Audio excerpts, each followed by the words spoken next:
일부 예배에 나오신 우리 성도님들 주님의 이름으로 환영합니다. 2020년 3월 22일 일부 예배를 하나님 앞에 올려드리도록 하겠습니다. 다 함께 일어나시겠습니다.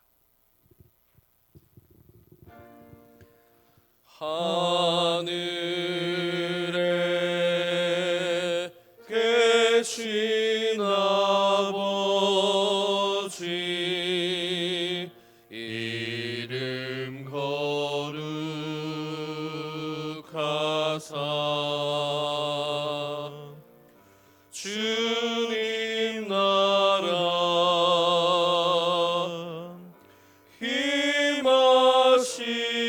힘하시고 뜻이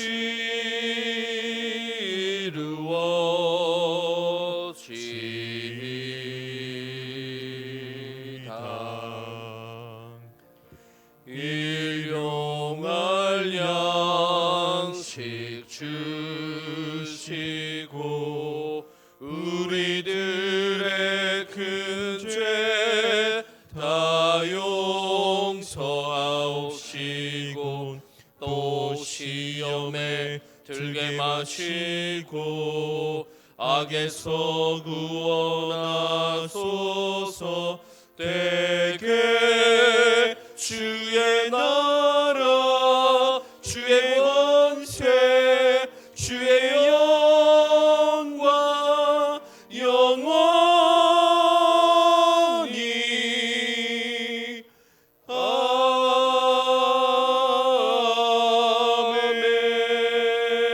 아멘. 그러므로 자기를 힘입어 하나님께 나아가는 자들을 온전히 구원하실 수 있으니 이는 그가 항상 살아계셔서 그들을 위하여 간구하심이라. 은혜가 풍성하신 하나님 아버지, 찬송과 경배를 하나님께 올려드립니다. 죄악 중에 죽어가는 우리를 살리시어 성자 예수님께서 십자가를 지시고 보혈을 흘리시며 고난을 받으셨으니 그 큰 은혜에 감사를 드립니다. 사순절 기간에 성령님의 감동으로 이 모든 것을 깨닫게 하시고 저희들 심령에 구원의 감격이 넘쳐나게 하여 주시옵소서.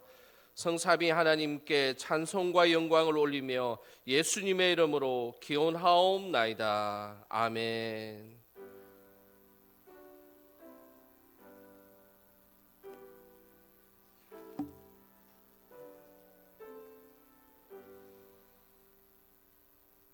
다 함께 자리에 앉으셔서 찬송가 543장 찬양하겠습니다.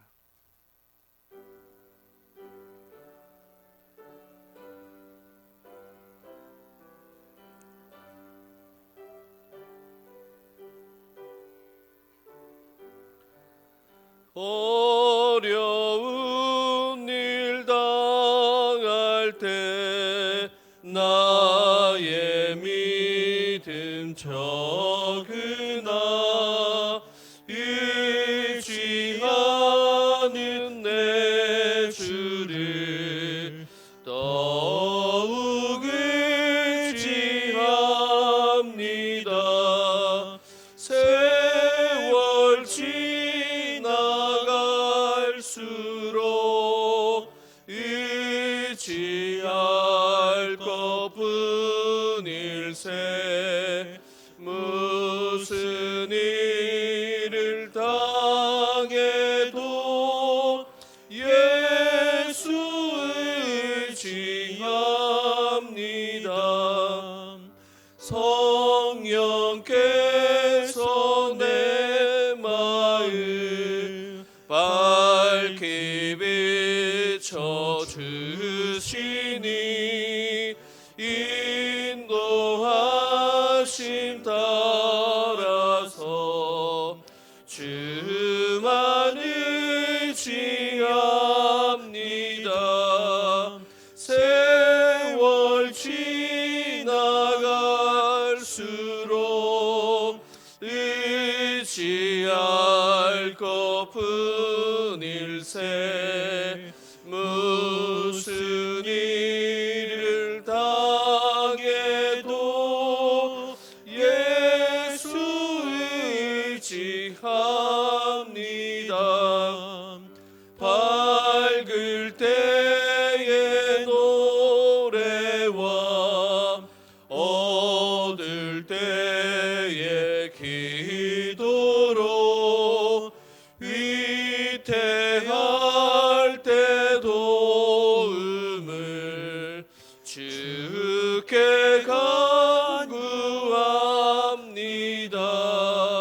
세월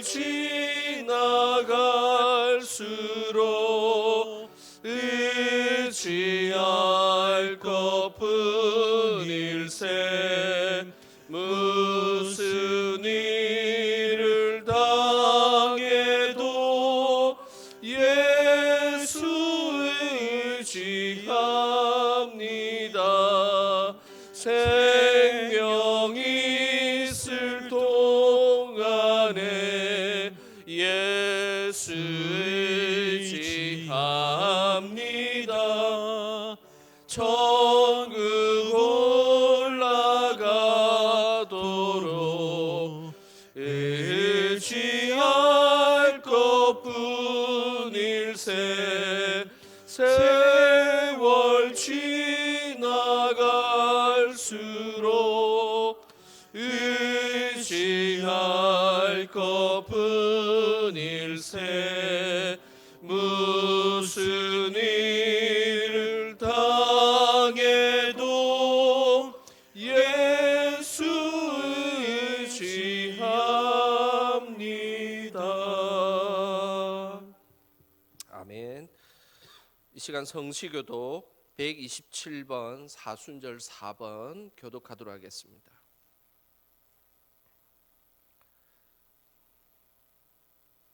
성시교독 127번 사순절 4번입니다. 함께 교독하도록 하겠습니다.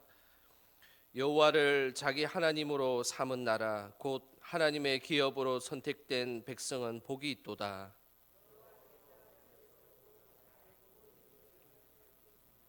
곧 그가 거하시는 곳에서 세상의 모든 거민들을 굽어 살피시는도다.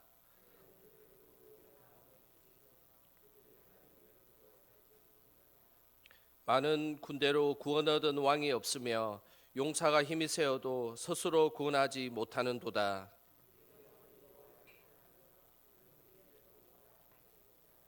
우리 마음이 그를 즐거워하며 우리가 그의 성호를 의지하였기 때문이로다.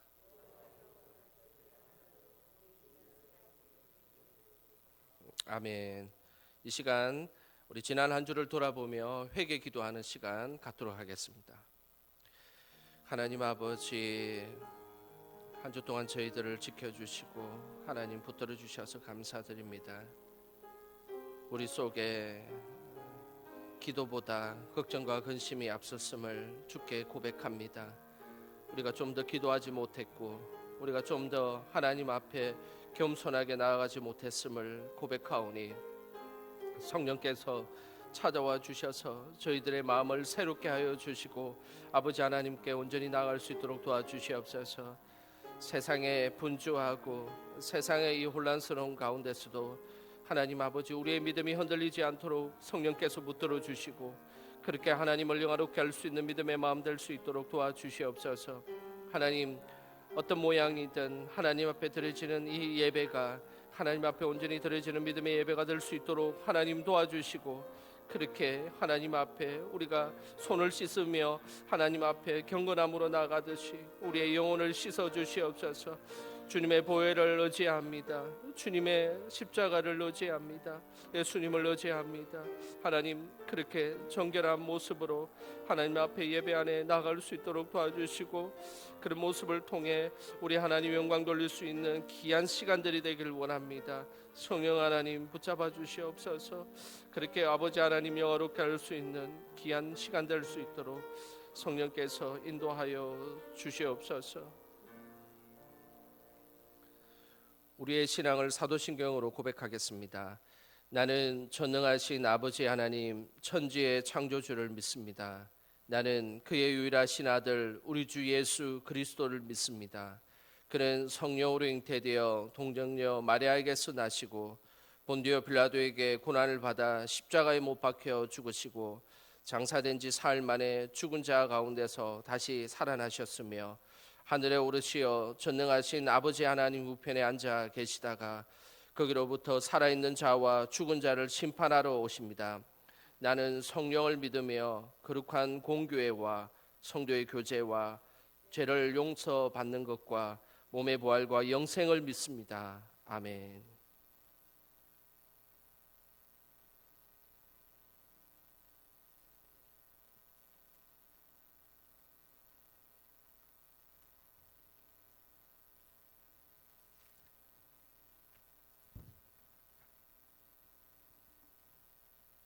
오직 나의 영혼이 잠잠히 하나님만 바라며 나의 구원이 그에게서 나오는도다. 거룩하고 사랑이 많으신 하나님 아버지, 은혜와 사랑에 감사합니다. 주님, 오늘도 거룩하고 복된 주일을 허락하여 주시고 교회와 가정에서 영상 예배를 드릴 수 있는 은혜를 주시니 감사합니다. 코로나19 확산으로 인하여 어려운 가운데서도 저희들을 지켜주시니 감사합니다. 이로 인하여 예배에 소홀함이 없게 하시고 예배의 모임으로 인해 천년이 되는 일이 없게 하옵소서. 또 한 주간을 되돌아보며 우리의 마음과 생각과 입술로 지은 모든 죄를 용서해 주시고 주님의 보혈의 피로 정결케 하옵소서. 주님, 이 시간 영과 진리로 예배드리며 예배를 통하여 영혼이 살아나고 아픔이 치유되며 건강이 회복되는 시간이 되게 하옵소서. 또한 어린이로부터 노년에 이르기까지 예배드리는 기쁨이 넘치게 하옵소서. 주님, 교회에서 함께 모여 예배드리기 힘든 때이지만 우리의 마음이 흩어지지 않게 하시고 이 기회 때에 오직 나의 영혼이 잠잠히 하나님만 바라는 집중력을 갖게 하시고 우리가 두려워할 분은 오직 지극히 크시고 두려우신 하나님이심을 기억하게 하옵소서. 마음이 요동치 않게 하옵소서. 주님께만 집중하고 기도하며 하나님의 능력과 은혜를 삶 속에서 날마다 경험하며 살게 하옵소서. 주님, 세계적인 코로나19 확산으로 인하여 힘들고 어려운 가운데 있는 이 백성들을 불쌍히 여기시고 이 모든 어려움과 경제적 위기를 속히 극복하고 안정을 되찾을 수 있게 은혜를 내려 주옵소서. 주님, 이 모든 어려움과 위기 가운데서 우리의 죄와 연약함을 알고 깨닫게 하시며 회개의 역사와 주님께로 돌아오는 영혼이 많아지게 하옵소서. 사랑이 많으신 하나님 아버지, 저희 영광교회와 성도들의 건강을 지켜주시고 성도들의 삶 가운데 항상 동행하시고 함께하여 주시옵소서. 저희 담임 목사님의 가정과 건강을 항상 지켜주시고 성령 충만함을 허락하여 주시어 사역하는 즐거움과 기쁨이 넘치게 하옵소서. 모든 교역자들에게도 힘과 은혜 충만함을 주시어 사역을 감당하기에 부족함이 없게 하옵소서. 주님, 이 시간 말씀을 전하시는 강태신 목사님을 장중에 붙들어 주셔서 말씀을 선포할 때에 주님의 크신 능력의 말씀이 되게 하옵소서. 듣는 자마다 알고 깨닫게 하시고 결단하며 살아낼 수 있는 능력의 말씀이 되게 하옵소서. 주님이 이 예배 가운데 함께 하심을 믿고 감사드리며 우리를 구원하신 예수님의 이름으로 기도드립니다. 아멘.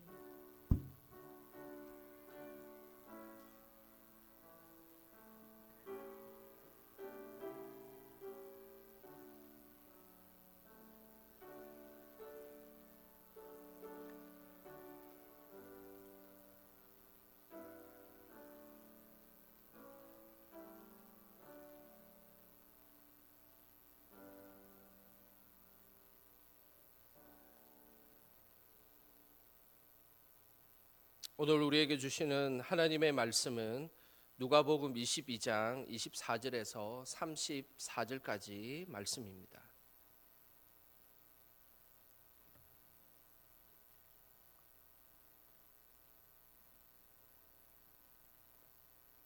누가복음 22장 24절에서 34절까지 우리 다 같이 합독으로 함께 읽어 보도록 하겠습니다.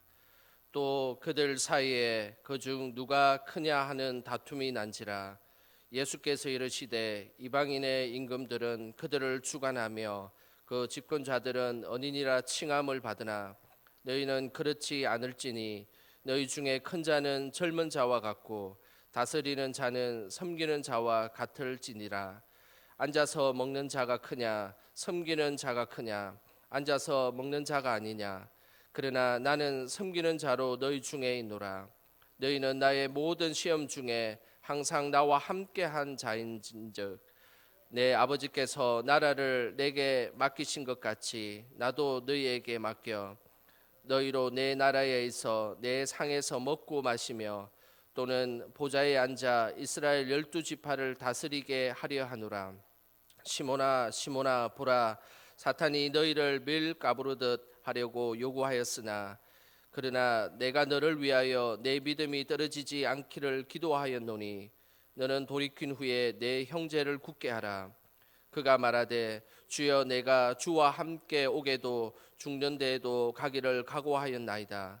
이르시되 베드로야 내가 네게 말하노니 오늘 닭 울기 전에 내가 3번 나를 모른다고 부인하리라 하시니라. 아멘. 어린 시절을 생각해 보면 그때에 꿈꾸었던 그런 나라가 있습니다. 그 나라는 나무 위에서 집을 짓고 배고프면 과일을 따먹고 그리고 타잔처럼 칡능꿀을 타고 다니는 그런 나라가 어린 시절에 저의 나라였습니다. 그러다가 한동안 TV에서 슈퍼맨이 등장하자 등에 망토를 이렇게 메고 이렇게 평화와 정의를 위해서 온 동네를 뛰어다녔던 그 시절이 제가 지냈던 어린 시절의 유토피아였습니다. 우리 성도님들은 어린 시절의 유토피아는 어떤 유토피아였습니까? 이 유토피아라는 말은 그리스에서 나온 말인데 그 의미는 이상으로 그리는 가장 완벽하고 평화로운 사회를 유토피아다라고 이야기를 합니다. 지금으로부터 한 500년 전 1515년에 영국의 모어라는 사람이 이 유토피아라는 단어를 처음으로 공식적으로 사용을 하게 되었는데 그의 책 제목도 유토피아다라고 책 제목을 그렇게 지었습니다. 이 유토피아라는 책 제목의 표지를 잘 살펴보면 이런 그림이 있습니다. 그림을 여기 잘 보시면 이렇게 주변에 이렇게 바다가 이렇게 둘러싸여져 있고 그 안에 아주 평화롭고 이상적인 나라를 꿈꾸었던 그것이 1515년에 영국의 모어가 지은 유토피아라는 책에 나와 있는 표지다라고 할 수 있습니다. 그 당시에 영국의 모어가 이야기하는 유토피아는 이런 나라였습니다. 경제적으로는 사회주의처럼 모든 돈을 공동 분배했던 그런 나라였습니다. 그리고 정치는 민주주의를 따르고 교육과 종교는 자유가 완벽한 나라, 그 나라가 이 모어가 이야기하는 아주 완벽한 유토피아였습니다. 하지만은 그런 유토피아를 꿈꾸며 소설을 지었지만 이 소설의 한계는 당시의 그 정치와 그리고 경제에 대해서 불만을 쏟아놓았던 내용이다라고 할 수 있습니다. 그리고 그 소설에는 여전히 지배 계층이 있고 그리고 노예 계층이 여전히 존재한다라고 할 수 있습니다. 그러니 인간이 이야기하는 유토피아, 인간이 이야기하는 뭔가 이상향을 향하는 그 나라는 항상 한계를 가질 수밖에 없다는 것이죠. 오늘 본문에도 예수님이 소개하는 유토피아가 있습니다. 그것은 바로 하나님의 나라입니다. 예수님은 제자들을 하나님 나라에 초대하였습니다. 그리고 그 제자들에게 예수님은 이 유토피아와 같은 하나님의 나라의 일꾼으로 제자들을 삼으셨다라고 성경은 우리에게 이야기하고 있습니다.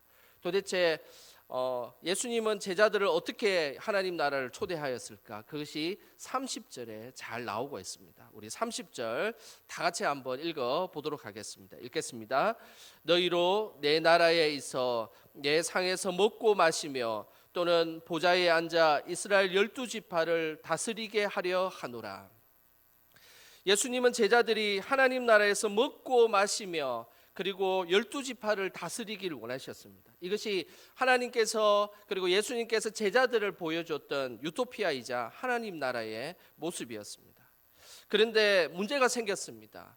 오늘 읽었던 24절에 보면 제자들이 생각하는 하나님 나라와 그리고 예수님이 이야기하는 하나님 나라가 분명히 달랐던 것 같습니다. 그 이유는 이들이 싸웠기 때문입니다.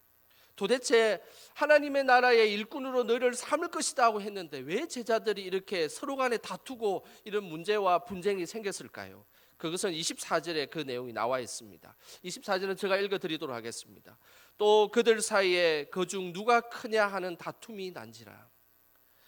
제자들은 지금 오늘 이 시점은 예수님께서 십자가에 못 박혀 돌아가시기 직전입니다. 바로 그날입니다. 그런데 제자들은 뭘 가지고 싸웠냐면 네가 크냐 내가 크냐를 가지고 싸웠다는 사실입니다. 네가 잘났냐 내가 잘났냐 그리고 네가 높냐 내가 높냐라고 제자들은 지금 예수님께서 십자가에 못 박혀 돌아가실 그 직전에 그 위기 직전에 있음에도 불구하고 거기에 대해서는 관심이 없었습니다.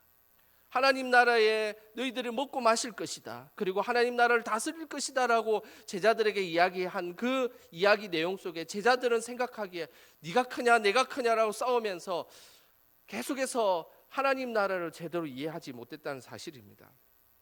이거는 이번 한 번만의 싸움이 아니었습니다. 오늘 등장하는 누가복음 22장에도 싸움이 있지만 누가복음 9장에도 여전히 제자들은 싸웠습니다. 그 누가복음 9장에도 보면 누가 크냐, 누가 작으냐, 내가 어떤 모습이냐라고 스스로 이렇게 제자들에게 싸우며 그렇게 했던 그런 안타까운 모습이 있었다는 사실입니다. 하나님의 나라를 세상의 나라로 착각한 것입니다. 예수님께서 하나님 나라에 너희가 12지파를 다스리는 자가 될 것이다 라는 이 말을 듣고 도대체 내가 크니까 내가 더 많이 다스려야 되고 내가 크니까 더 중요한 요직에 앉아야 된다라고 생각을 갖고 누가 크냐 누가 작으냐 네가 크냐 내가 크냐라고 이렇게 다투는 그 모습이 오늘 제자들의 모습이었다라고 할 수 있습니다. 세상의 나라는 누가 큰지가 중요합니다. 그러나 하나님의 나라는 그렇지 않습니다. 하나님의 나라는 오히려 작은 자가 크고 섬기는 자가 크고 그리고 희생하는 자가 큰 곳이 바로 하나님의 나라다라고 할 수 있습니다. 그런 구체적인 하나님의 나라에 대해서 26절과 27절에 우리에게 이렇게 소개하고 있습니다. 우리 다 같이 26절, 27절 하나님의 나라에 대한 소개를 함께 읽어보도록 하겠습니다. 너희는 그렇지 않을지니 너희 중에 큰 자는 젊은 자와 같고 다스리는 자는 섬기는 자와 같을지니라. 앉아서 먹는 자가 크냐 섬기는 자가 크냐 앉아서 먹는 자가 아니냐 그러나 나는 섬기는 자로 너희 중에 있노라. 오늘 예수님께서 제자들에게 그리고 다투고 있는 그 제자들에게 오늘 단호하게 이야기하셨습니다. 너희는 그렇지 않을지니 너희는 그렇지 않다. 오히려 너희 중에 큰 자가 큰 것이 아니라 오히려 젊은 자가 더 큰 것이다. 그리고 다스린 자가 크지만 하나님의 나라는 오히려 섬기는 자가 더 큰 것이다. 그리고 세상의 나라는 앉아서 먹는 자가 더 크게 보이지만 하나님의 나라는 오히려 봉사하는 자가 더 크다라고 우리에게 말씀하고 있다는 사실입니다. 제자들의 생각과 예수님의 생각의 차이가 분명하게 나눠졌습니다. 어쩌면 우리를 이 땅에 2020년을 살아가는 우리들에게도 동일하지 않습니까? 교회는 하나님 나라의 모델이 되어야 됩니다. 그리고 하나님 나라의 그 모형으로서 우리가 교회에서는 그래도 하나님 나라를 일구어 나가고 조금 흉내라도 내는 것이 교회지 않습니까? 교회라는 것은 바로 그런 것입니다. 오히려 연장자가 높은 것이 아니라 오히려 더 젊고 어린 아이들을 존중해 주는 것이 바로 교회다라고 할 수 있습니다. 그리고 교회는 다스리는 자가 높은 것이 아니라 섬기는 자가 더 높아지고 그걸 통해서 은혜를 받는 것이 교회다라고 할 수 있습니다. 세상의 나라는 앉아서 먹고 뭔가 대접받는 것이 우선인 것이 세상의 나라지만 교회라는 것은 오히려 더 열심히 봉사하고 하나님 앞에 헌신하는 것, 이것이 참된 교회의 모습이다라고 할 수 있습니다. 빌 하이비스 목사님께서 크고자 하면 내려가야 합니다라는 아주 재미있는 책을 한 권 쓰셨습니다. 그 책 내용에 보면 이런 내용이 있습니다. 닭을 10마리를 사가지고 살아있는 닭을 그냥 각 흩어져 있던 닭을 10마리를 닭장 안에다가 집어넣으면 특이한 현상이 일어난다는 것입니다. 각각의 살았던 환경이 다 달랐던 그 닭이 10마리가 딱 모이면 어떤 현상이 일어나냐면 그곳에 서열짓기가 순식간에 일어난다는 것이죠. 그러면서 기싸움을 하고 그리고 막 다툼을 일으키고 막 쪼아대고 이러면서 자연스럽게 한 30분 정도 지나면 자연스럽게 10마리의 닭이 1위부터 10위까지 서열이 자연스럽게 매겨진다는 것이죠. 1위는 2위에게 막 쪼아대도 2위는 할 말을 하지 않고 2위가 3위에게 쪼아대면 또 할 말을 하지 않고 특이하게도 마지막 10위는 어떻겠습니까? 쪼아댈 닭이 없는 거죠. 그러니까 그냥 닭장을 빙빙빙빙 돌기만 하고 어디에 앉아야 될지 자불안석처럼 그렇게 돌아다니는 것이 닭의 세계다라고 할 수 있습니다. 이것이 동물의 세계입니다. 그럼 사람은 어떨까요? 그 책에 보면 그런 내용이 있습니다. 사람들도 처음에 10명이 모이면 처음에는 예의 바르게 인사를 한다는 것이죠. 그러다가 어느 순간 자꾸 시간이 지나면 그 모임의 목적에 맞게끔 서열이 매겨진다는 것이죠. 그 모임이 돈이 목적으로 모였던 모임이라면 돈이 많은 사람들끼리 그렇게 서열이 자연스럽게 매겨진다는 것입니다.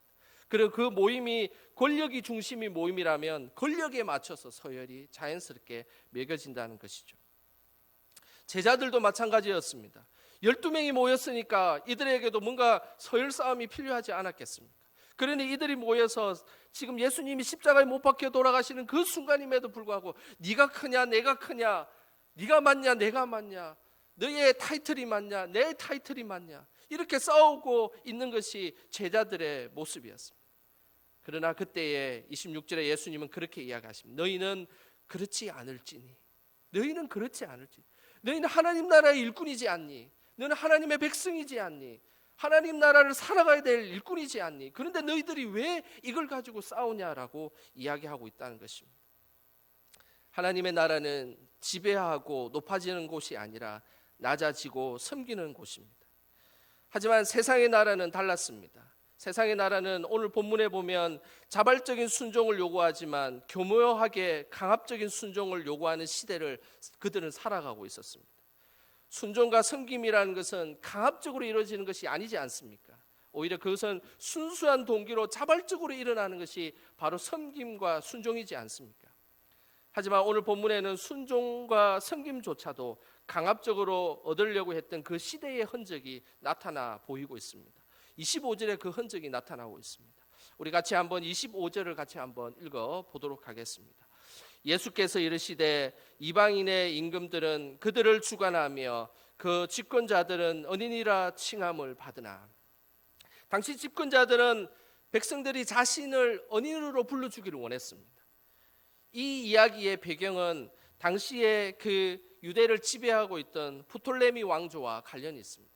유난히 이 프톨레미 왕조의 집권자들의 특징이 있었습니다. 그것은 그 집권자들을 향해서 백성들이 자신을 언인이다, 너무 고마운 자다, 감사하다라고 표현해 주기를 그들은 바랬다라고 이야기하고 있습니다.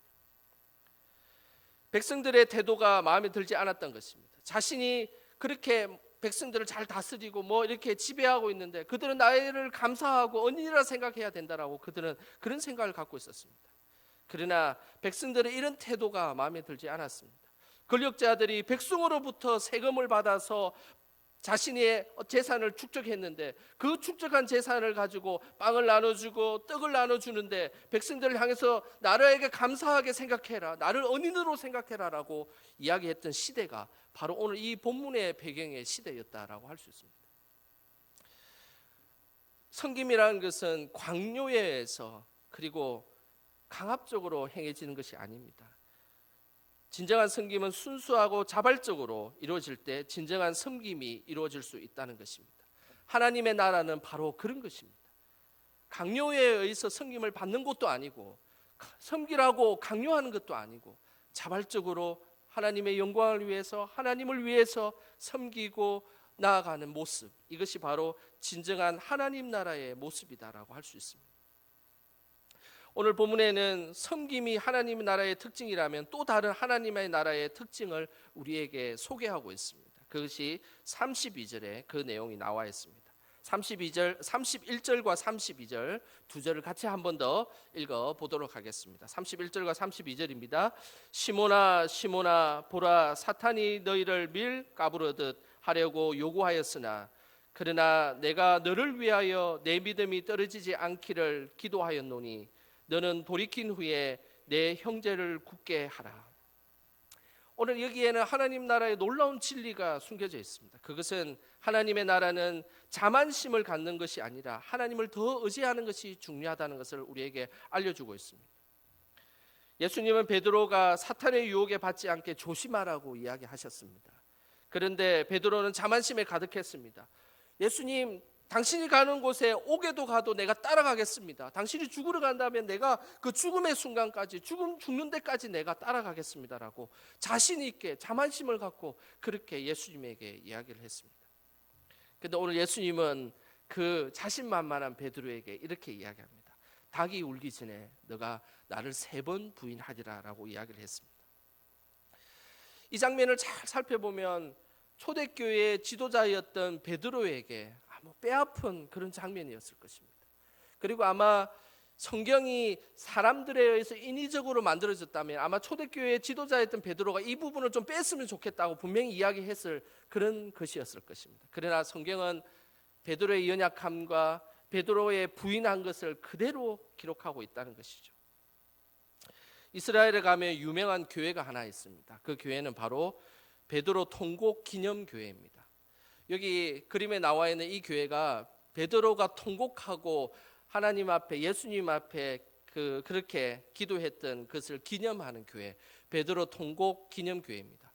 제가 성지순례를 가서 이 베드로 통곡 기념교회를 보면서 더 이렇게 신기했던 것이 하나 있었습니다. 그것은 베드로 통곡교회 지붕의 첨탑에 보면 뭐가 있냐면 이런 모양이 있습니다. 십자가 위에 닭을 이렇게 그려놨습니다. 베드로가 이 닭만 보면 이게 통곡했던 그 장면, 3번 부인했던 그 장면을 더 이렇게 실감나게 보이기 위해서 베드로 통곡교회는 이렇게 첨탑 위에 닭을 이렇게 닭 모양을 이렇게 아예 이렇게 만들어 놓았습니다. 베드로가 잘못한 것을 알리기 위해 교회가 세워진 것처럼 보이지만 사실은 이 교회가 세워진 것은 그런 의도에 세워지지 않았습니다.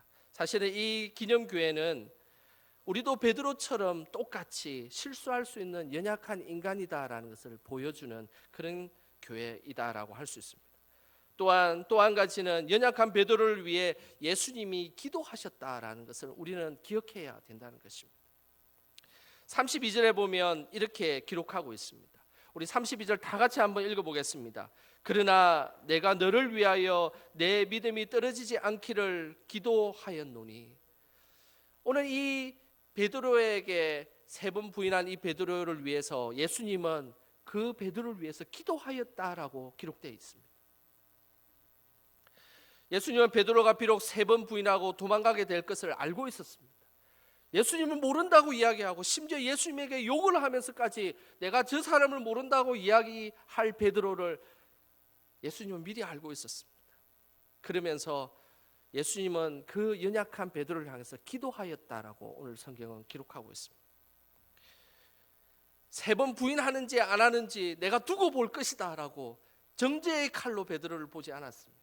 오히려 그 연약했던 베드로를 향해서 기도하는 그 예수님의 모습, 이것이 하나님 나라의 모습입니다.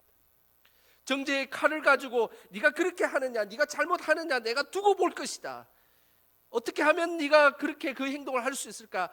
그럴 줄 알았다. 내가 너를 지켜보고 있다라고 정죄의 칼로 사람들을 보는 것이 하나님 나라가 아닙니다. 연약한 인간들이 회개할 수밖에 없고 그리고 연약할 수밖에 없는 것을 위해서 기도하고 그들을 중보하는 것, 이것이 바로 하나님 나라의 공동체의 모습이다라고 할 수 있습니다. 오늘 누가복음 22장 뿐만 아니라 다른 누가복음 22장 61절에 보면 이 나중에 그 본문의 말씀을 잘 살펴보면 베드로가 예수님을 모른다고 3번 부인할 때 예수님께서 베드로를 쳐다보는 장면이 있습니다.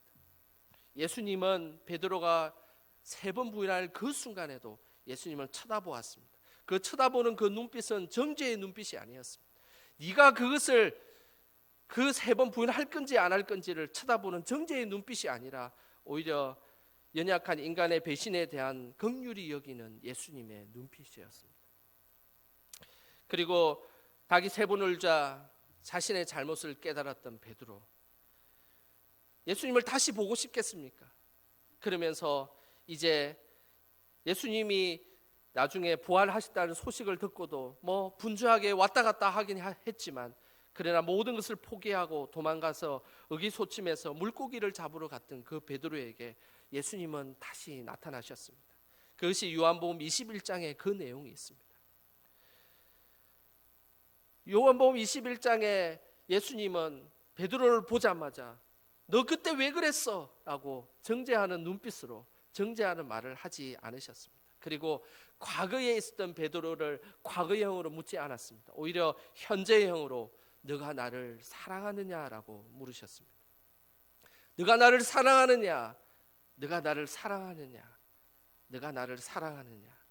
그러면서 예수님은 내 양을 먹이라, 내 양을 치라, 내 양을 먹이라 하면서 베드로를 초대교회 지도자로 세우셨습니다. 이것이 하나님 나라의 공동체입니다. 우리는 하나님 앞에 다 죄인이지 않습니까? 우리가 뭐 거룩한 게 뭐가 있겠습니까?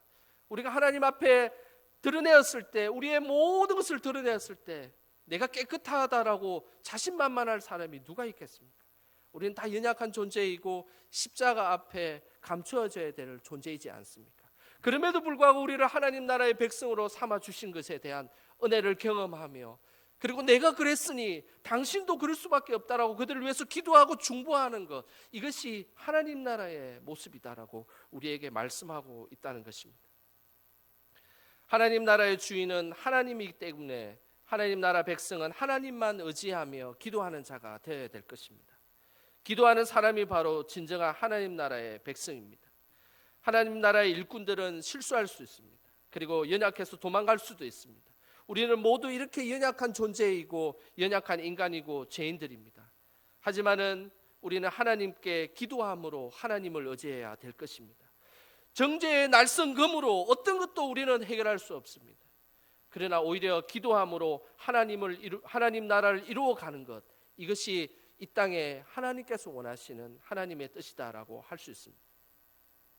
사순절은 이 땅에 하나님 나라를 살아가고 있지만, 그러나 이 땅의 나라가 아니라 하나님 나라를 위해서 살아가는 연습을 하는 것이 사순절이다라고 할 수 있습니다.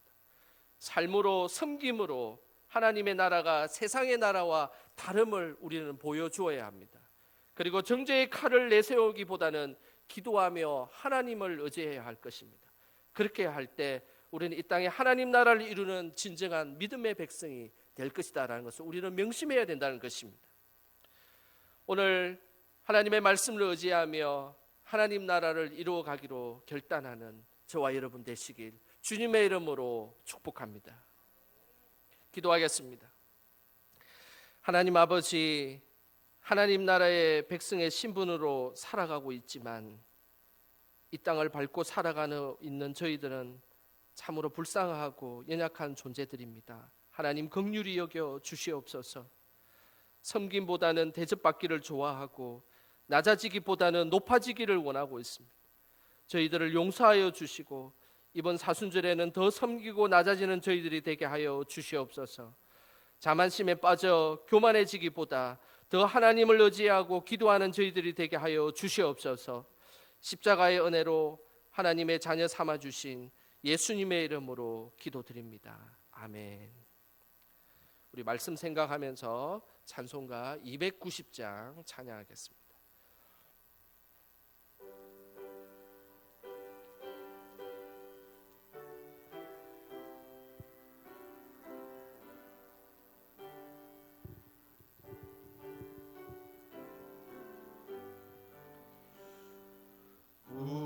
우리는 주님을 늘 배반하나 내 주 예수여 전히 날 부르사 그 참되신 사랑을 베푸시나니 내 형제여 주님을 곧 따르라. 주 널 위해 비네 주 널 위해 비네 주 널 위해 비네 항상 비시네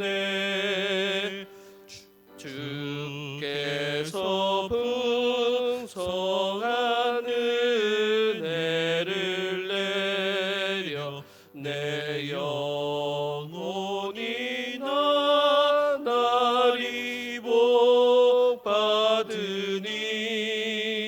주 예수를 너희도 구주로 섬겨 곧 따르면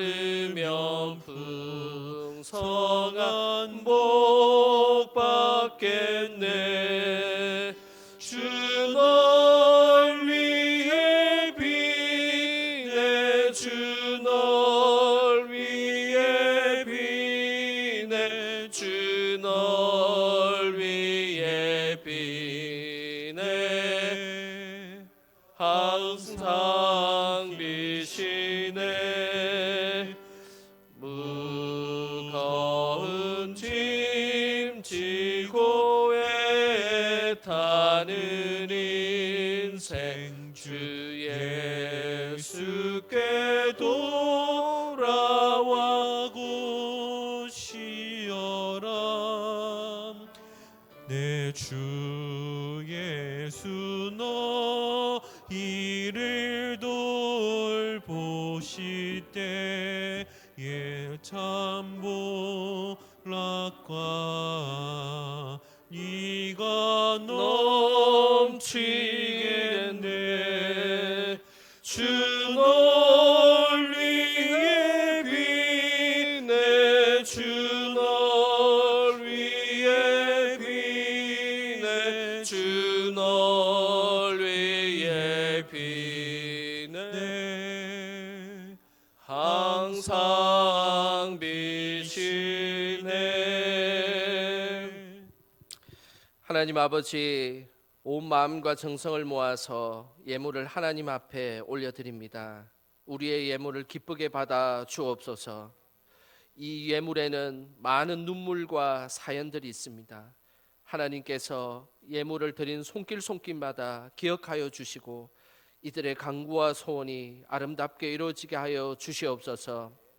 이곳 예배당에 모여 예배드리는 성도들과 영상으로 예배드리는 성도들 모두에게 하나님의 은혜가 넘치게 하시고 어떤 환경에서도 예배드림의 기쁨이 넘치게 하여 주시옵소서. 코로나 사태로 인해서 온 백성이 근심 중에 있습니다. 속히 이 재앙을 거두어 주시고 온 백성들이 기쁘게 만나 교제하며 하나님 앞에 예배드린 날이 속히 올 수 있도록 주님 인도하여 주시옵소서. 우리나라를 위해 기도합니다. 외국에서 코로나 바이러스가 유입되지 않도록 하나님 막아주시고 각 지역 전파가 더 이상 발생하지 않도록 지켜주시옵소서. 또한 경제 사정이 IMF보다 더 안 좋아지고 있습니다. 주께서 우리의 삶의 자리를 붙들어 주시고 빠르게 회복하여 이전보다 더 큰 영광이 나타나게 하여 주시옵소서. 우리 영광의 모든 성도들의 물질을 붙들어 주셔서 물질로 인해 궁핍함과 시험에 들지 않게 하시고 항상 하나님의 은혜 가운데 지낼 수 있도록 성령께서 우리의 삶을 붙잡아 주시옵소서. 사순절 네 번째 주일을 보내고 있습니다. 십자가의 섬김과 사랑이 우리 삶에 가득하게 하시고 예수님께 더 기도하는 삶이 될 수 있도록 인도하여 주시옵소서.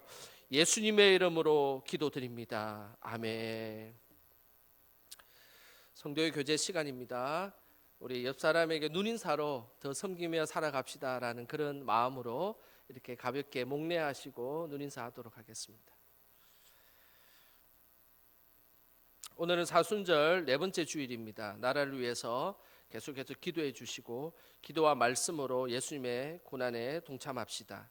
오후 예배는 가정 예배, 수요 예배는 크로스웨이 성경 공부, 새벽 기도는 생명의 삶, 금요 기도에는 개인 기도로 대신합니다. 기억해 주시고 예배에 소홀함 없도록 해 주시길 바라겠습니다.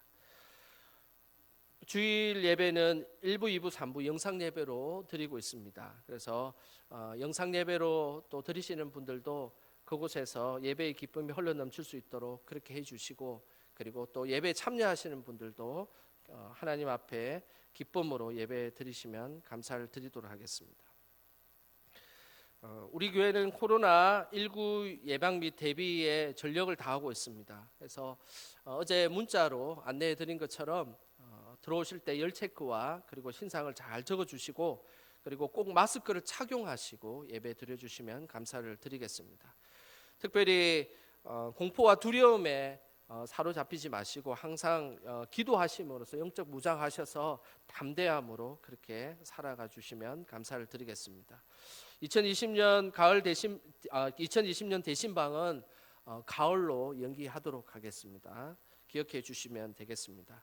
제 기부의 200만 원을 용천로에 사회부에 송금하였습니다. 그리고 2020년 주말농장 예바 신청은 오늘까지 마지막입니다. 영광 지역 아동센터 빛나는 집에서 아동들을 우리가 긴급 돌봄으로 우리 19명, 한 20명 정도 되는 아동을 열심히 최선을 다해 섬기고 있습니다.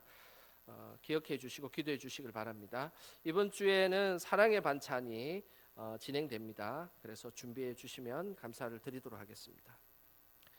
교우 동정으로 이번 주 금요일에 박춘호 집사님께서 소천하셨습니다. 그래서 오늘 발인 예배를 드렸고요. 특별히 우리 박준호 집사님의 가정과 그리고 유가족들을 위해서 기도해 주시고 만나시면 위로해 주시면 감사를 드리도록 하겠습니다. 사임 소식이 있습니다. 우리 차혜문 전사님 나와 주시겠습니까? 우리 초등부를 섬겼던 차혜문 전도사님께서 새승남 교회 전임 전도사로 가시게 되었습니다. 그래서 가셔서 사역 잘 하시고 갔다 오시라고 우리 격려의 박수를 드리도록 하겠습니다. 계속해서 사역 잘할 수 있도록 기도해 주시길 바라겠습니다.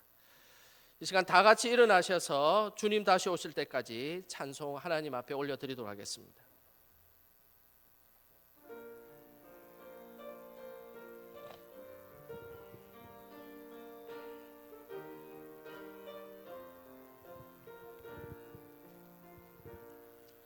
주님 다시 오실 때까지 나는 이 길을 가리라. 좁은 문 좁은 길 나의 십자가 지고 나의 가는 이 길 끝에서 나는 주님을 보리라. 영광의 내 주님 나를 맞아주시리. 주님 다시 오실 때까지 나는 일어나 달려가리라. 주의 영광 온 땅 덮을 때 나는 일어나 노래하리.